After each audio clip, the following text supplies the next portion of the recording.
We got yet another motherboard to go over, and this time it's ASUS X870E ROG Strix E Gaming.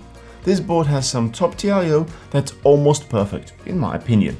But with so many NVMe slots, it has me wondering, could this be used for something beyond just gaming? Let's dive in and explore. This is the latest motherboard built for the AMD's current gen CPUs using the AM5 socket, which AMD has confirmed will be supported at least until 2027.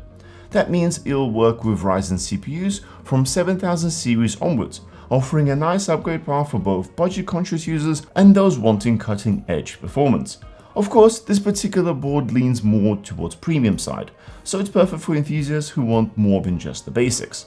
Feature-wise, the X870E comes equipped with 4 DDR5 memory slots, supporting speeds of up to 8000 mega transfers when overclocked, and allowing for a hefty 192GB of total memory.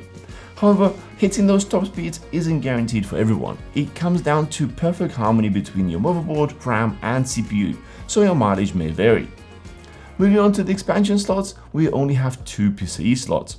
The top one is PCIe Gen 5x16, directly connected to the CPU for the maximum performance. Meanwhile, the lower slot is PCIe Gen 4 with 4-lane support, which routes through the chipset. Perfect for adding extra devices while keeping your main GPU on the fastest path possible. When it comes to NVMe support, this board really goes above and beyond, with 5 NVMe slots, which is more than most people will ever need, and it may be well suited for an unusual home server setup. The top 3 drives are PCIe Gen 5 and connect to the CPU. Of these, one slot to the right links directly to the CPU with no compromises, while the other 2 run through a switch. However, keep in mind that if either one of those slots is used, the main PCIe expansion will drop down to 8 PCIe Gen 5 lanes. So plan accordingly if you're using high-end GPU or additional expansion cards. While we're here, we can quickly talk about some of the comfort features included. The main M.2 drive has toolless heatsink and mount. Just click on the side and install the drive. It supports a standard 80mm size drive here. This is very convenient for any PC build. The other 2 Gen 5 slots share a heatsink, so you actually have to remove 4 screws to get under there. The top slot here can accommodate drives up to 110mm in size and has a handy slider to secure the drive in place without dealing with any of the retention brackets. The 110mm length is typically seen in the server-grade NVMe drives, adding more weight to the idea that this board could moonlight as a mini server. Moving on to the bottom 2 drives. These support standard size drives and are wired to the chipset via PCIe Gen 4 with 4 lanes each. For the USB connectivity, this board brings a solid mix of options. You get a single 20GB Type-C port along with 2 dual 5GB Type-A headers. If you need more USB connections, there are 3 USB 2.0 headers at the bottom for extra devices. On the back of the board, we have super simple USB setup. There are 2 USB 4 Type-C ports that support up to a blazing fast 40GB speeds, plus 1 USB-C port with 20GB speed and 30W PD fast charge support for quick charging. As if it weren't enough, this board also boasts a staggering 10 USB 10GB ports, 9 of which are Type-A in red, plus 1 Type-C.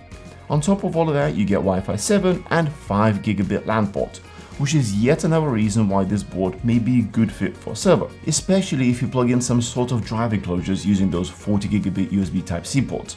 And finally, there are some basic audio ports to round out the rear I/O.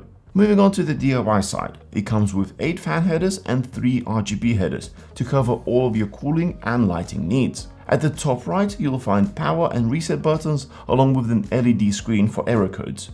We've already mentioned the toolless M.2 heatsink, but there's another cool feature that deserves some spotlight. ASUS has been using PCIe latch release button for a while now, but on this board they've stepped it up with the new Q-Release Slim. Instead of a button, you can simply slide in your card and secure it, and pulling it out from the left releases it effortlessly. I was a bit puzzled at first, but it works like a charm, so well done ASUS on this. In terms of software, ASUS also offers a suite of tools to enhance your experience. If you're interested, I'd recommend checking out their website for more details. While the X870E may only seem like a modest improvement over the X670E, the upgrade in high-speed USB ports and Wi-Fi 7 stands out. I feel this board has a few extra features up its sleeve, which may be worth considering. I'm mostly curious about the idea of turning this into a quirky home server. What do you guys think? Is this something you'd be interested in? Let us know in the comments below. Thanks for watching. If you think this motherboard might be what you need, check out the link below for more details. Don't forget to like this video and subscribe for more. We'll see you guys in the next one.